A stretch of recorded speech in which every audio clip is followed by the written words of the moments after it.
Hello friends, welcome to this Swayam online course. The course title is Contemporary India and Education and the course code is BES 122. This is one of the core courses of IGNOU B.Ed program. And today we are going to discuss one of the very important topic for your video lesson. The title of the topic is Family as an Agency of Education.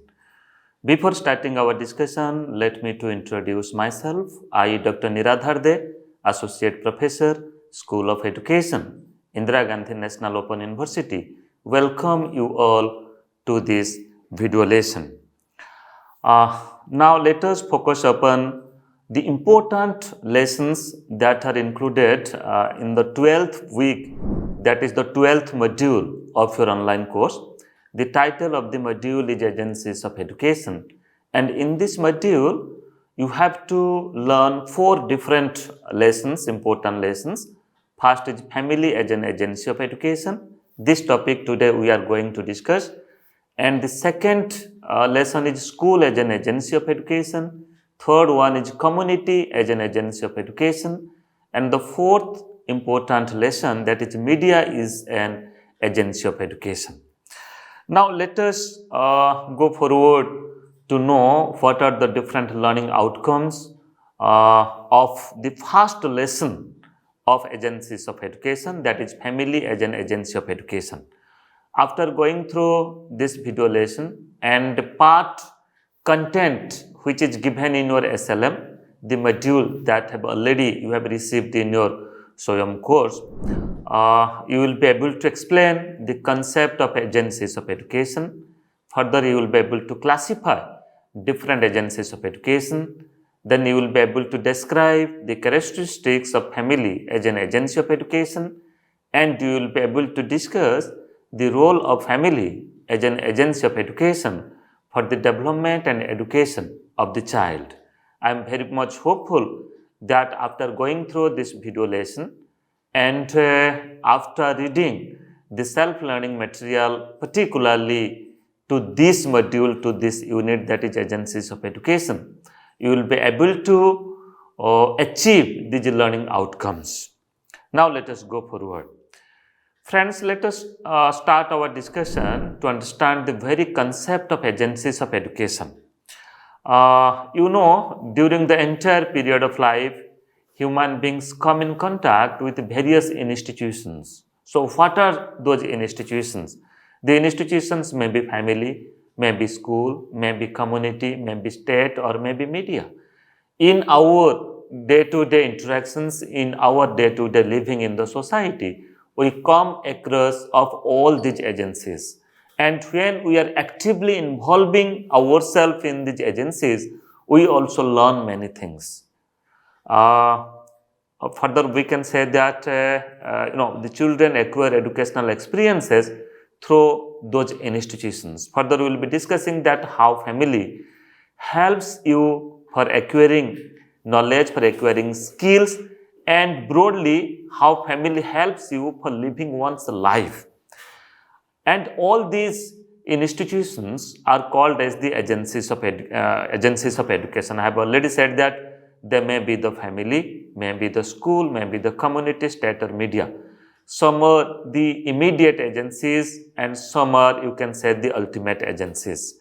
And you must have experienced, if you remember your school days, if you remember your childhood days, that what are the different things, what are the different learning experiences that we have gained from our family.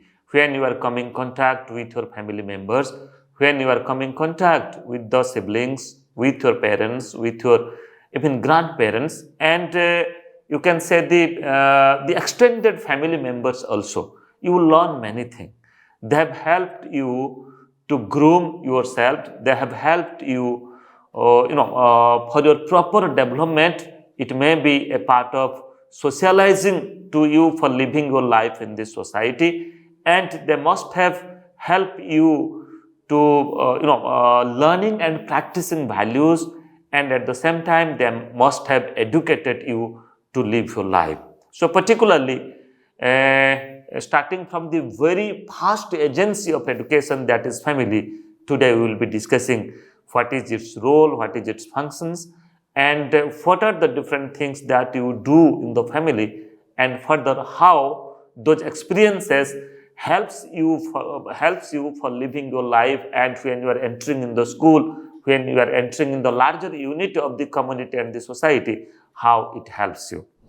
Society has developed a number of specialized institutions to carry out the functions of education. You see, education or educating a child is not an independent matter. Okay, so it goes with many institutions, many organizations, and it is the first unit, that is the family, first institution or first agency, that is the family, that help you how you will involve yourself in many discourses when you will come contact with the friends in the schools, with the teachers in the schools, and at the same time when you are entering, you can say, in the wider society. It may be in your job field, or it may be when you are entering yourself in different types of world of war.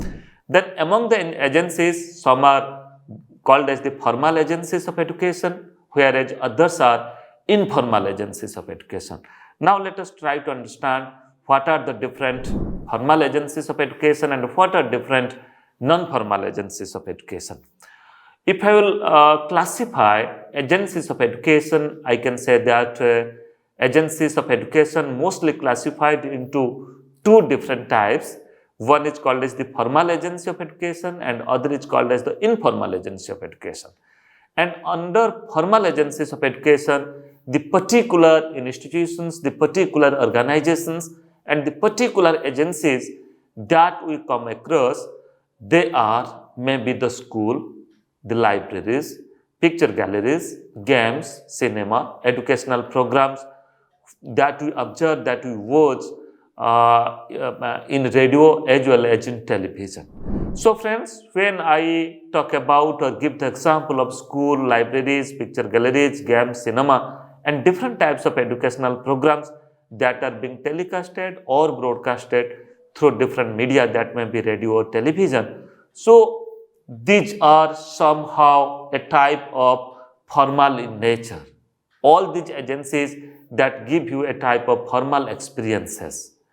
And if I will talk about the other agency of education that called as the informal agency of education, they are just like the family. We can say that family is an informal agency of education, then a community where we are living, religion that we practice, marketplace where we visit for satisfying or for our purpose, then fairs and exhibitions, even if the media and free play, etc.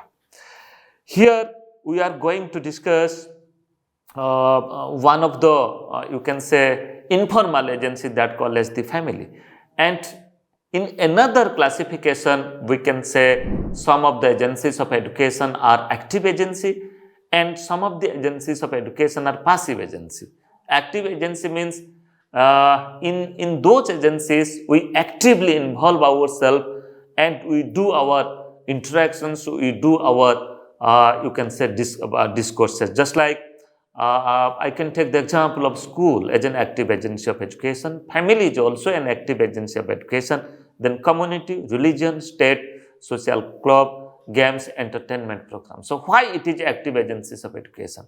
These are the active agencies of education because actively we involve ourselves in our family, with the family members. Okay, it may be the junior members of our family or maybe the senior members of our family. So every day our interactions are happen with them and we live with them. We learn values, we learn, you can say, how to live our life, and we also get education when we come contact and do interaction with them. Just like family, we also educate ourselves and learn knowledge as well as skills from the schooling processes. So that's why school is also called as a formal agency as well as an active agency of education.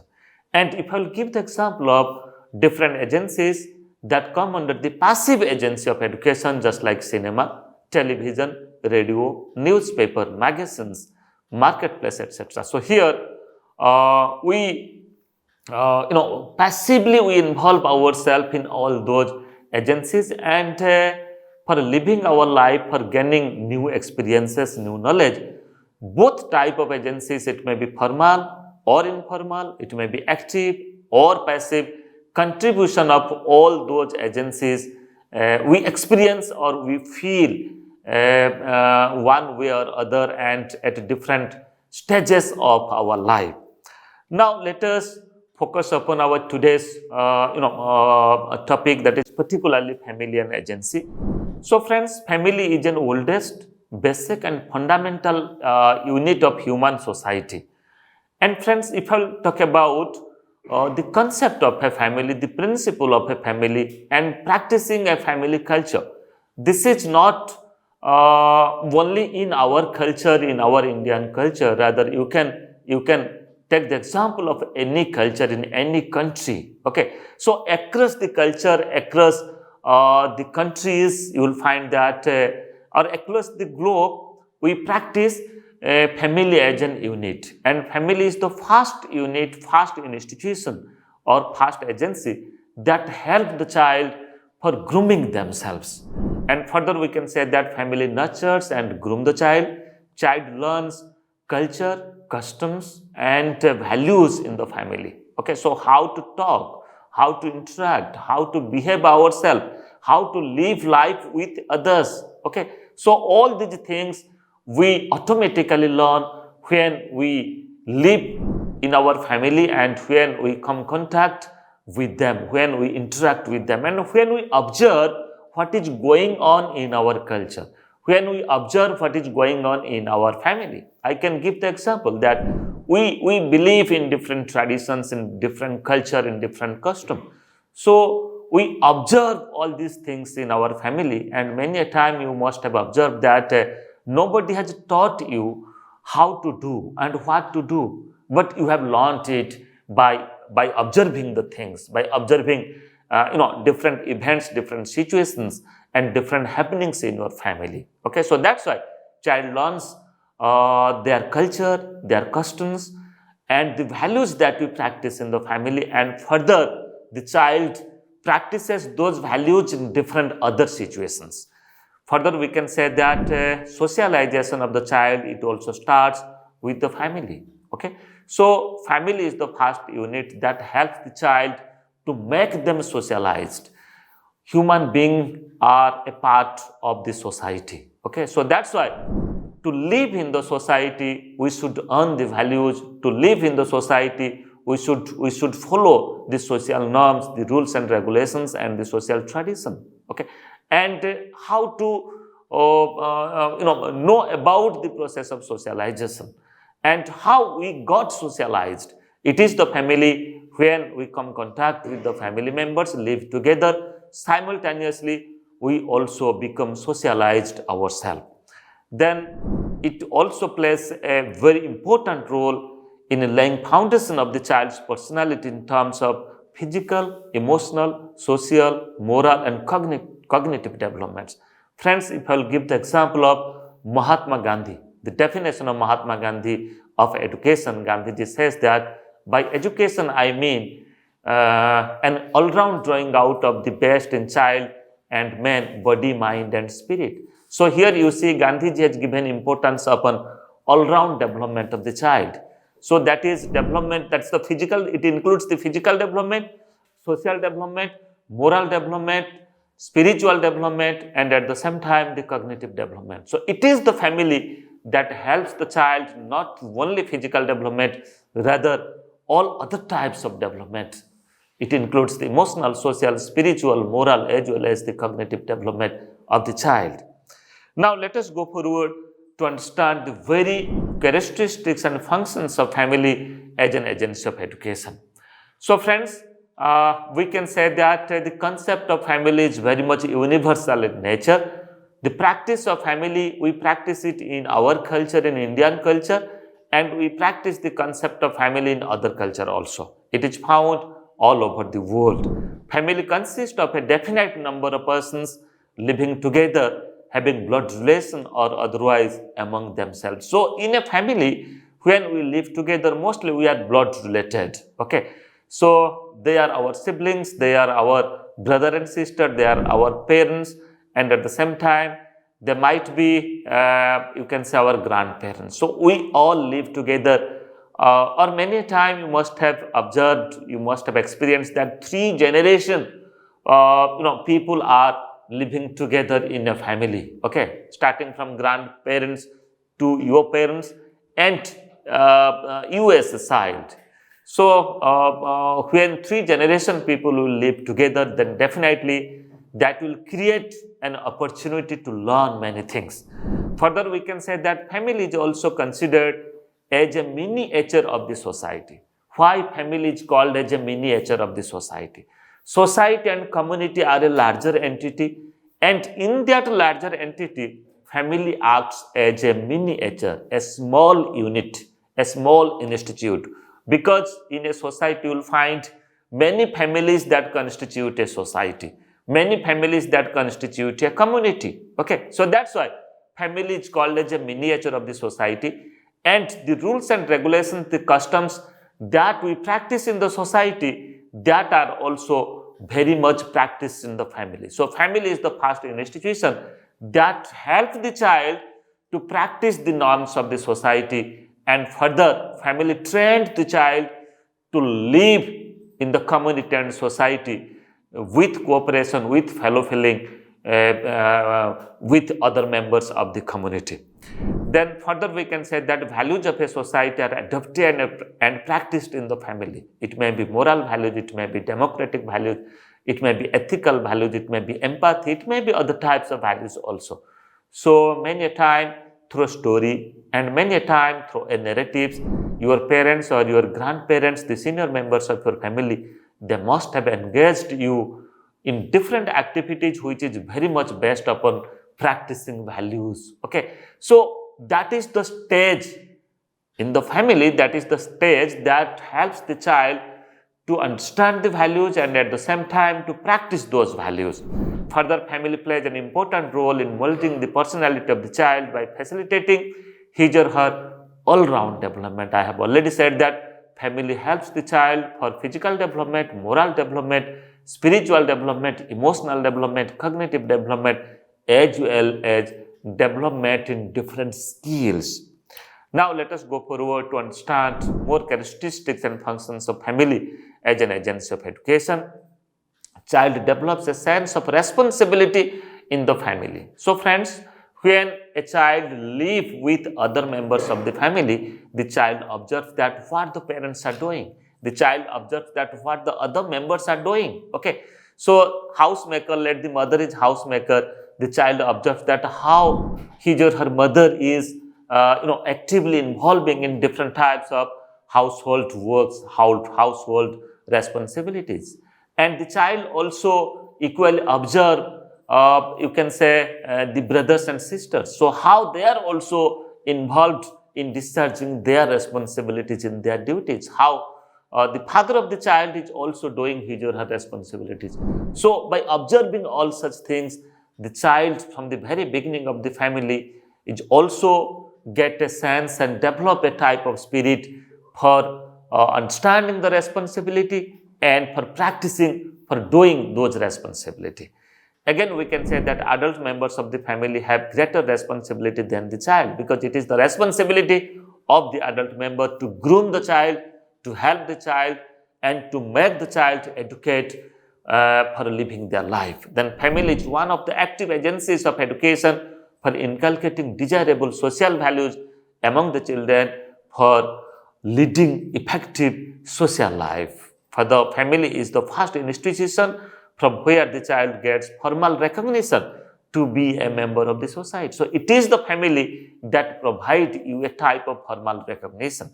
With your name, your parents' name are attached. With your names, your grandparents' names are attached. So that's why you are getting a formal recognition in the society. Okay, so society recognize you that you are from this family. Okay, so that's why we can say the earlier experiences that you gain from the family, that also help you for living a conducive life, a social life, a responsible life in the latter stage of your life. Now, let me to focus upon some of the important role of family as an agency of education. It educates the child by inculcating positive attitude, developing moral and social values, and desirable skills for social interaction.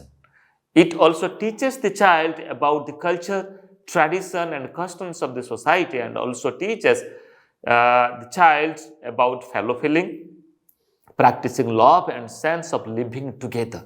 You see, I said that family is the first agency of education, and the second agency of education is the school. So when the child come to the school, they have to live their life. They have to come contact with different other children. They are their friends, their peers, their group members in the school. So unless a child become or you can say experienced or practice a sense of you can say socialization, a sense of fellow feeling, a sense of love or living together, they cannot you can say live together with the school. So that's why this is the first unit, that is the family, that helps the child for developing the spirit of fellow feeling and living with together, as well as to practice love and affection. Then it also helps in physical, mental, and emotional development of the child. I have already said. I can say that it facilitates for the socialization of the child. It identifies the interest of the child and accordingly provides him or her opportunities to develop his or her interest. Try to understand. It is the family that provides certain opportunities to the child for developing, for developing skills as per one's potentiality, as per one's aptitude, and as per one's interest. So you can't say that all the children in a family are having a similar types of interest, a similar types of skills, a similar types of potential abilities, or a similar types of creativity, a similar types of aptitude. So it is the family, when you come contact with the family, they observe you. Family members also observe you regarding your interest, that in which different aspect, in which different work, in which different areas you have your own interest.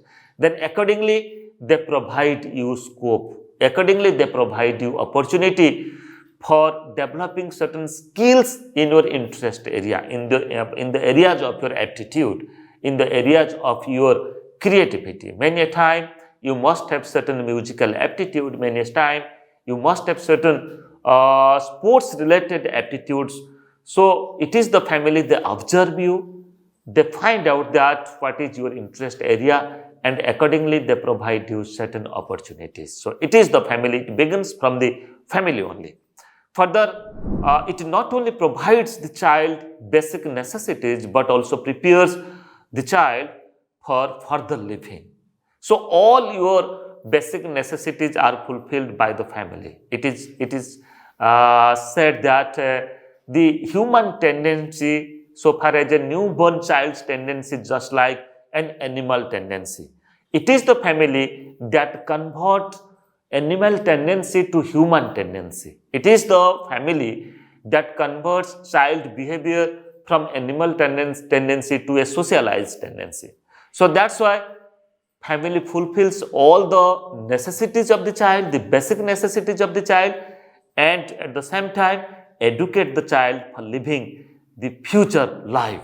It makes the child ready for formal schooling also. I have already said that school is the second agency of education. So that's why family helps the child for mingle with, for practicing or for living in school or practicing school, which is the second agency of education.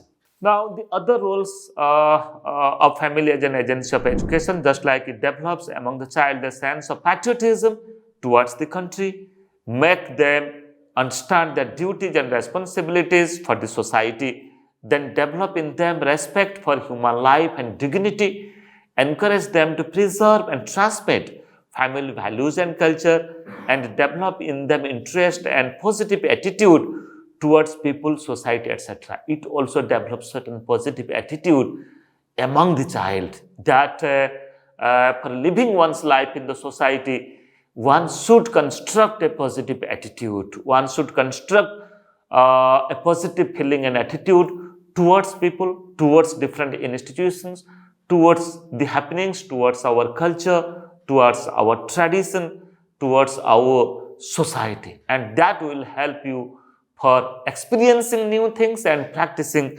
new things also. Now, let me to focus upon how family helps for all-round development of the child. So, you see on your screen, you might have observed now, these are the certain development that family discharges or family take the responsibility for the development or for grooming of the child, just like physical development. Family nurtures the child. It may be related to the physical necessity. It provides food, it provides shelter, it provides, you can say, all types of requirements for proper growth and development of the child. It may be mental development, it may be physical development, it may be social development, or it may be development of the values. And the second, family also helps the child for their social development. Family, you can say, involve the child in understanding the social norms, in understanding the social standards, in understanding the social values, what we practice in the society, and that further helps the child for practicing it his or her own life. Then mental development, for development of intellect, okay, for development of the intelligence. Family also helps the child. Many a time you must have observed that your parents, they have involved you in different types of mental activities through different types of games, through different types of play, okay. And even if many a time in different types of activities, your family members, they have engaged you in doing different intellectual activities. So that's why mental development is also another important aspect that are being possible through the involvement of the family members. Then further, emotional development. So many a time, a newborn child, when the child is getting grown up, they are getting emotional maturity. Okay, so emotionally, what to speak and what not to speak. So according the situation, how one can manage oneself, control oneself. Okay, so how to develop emotional control also on oneself, that also we learn from the family. And further, the most important thing is the moral and spiritual development and development of the values. What is our moral responsibilities? What is our duties? What is our, you can say, spiritual involvement in different types of activities, in different types of, you can say, things that we do in our family. So in this way, family helps us for our total development, for the all-round development of the child. It may be physical, it may be social, it may be mental, emotional, moral, or spiritual development. So friends, now let me to focus upon some of the practice questions, and these questions maybe help you for preparing your examinations that you have to appear at the end of your module. It may be in terms of multiple choice types of questions, or it may be related to your examination, pen and paper type of examination. This lesson will help you to explain the concept of agencies of education, classify different agencies of education, and describe the characteristics and functions of family as an agency of education, and to discuss the role of family as an agency for all-round development of the child. So friends, in this lesson, today we discuss the very concept of agencies of education and how agencies of education are classified into formal and informal, then active and passive. And further, we also discuss the very importance of family agency of education, the role and functions of family agency of education, and how family helps for all-round development of the child. In our next lesson, we will be discussing the other agencies of education. Thank you.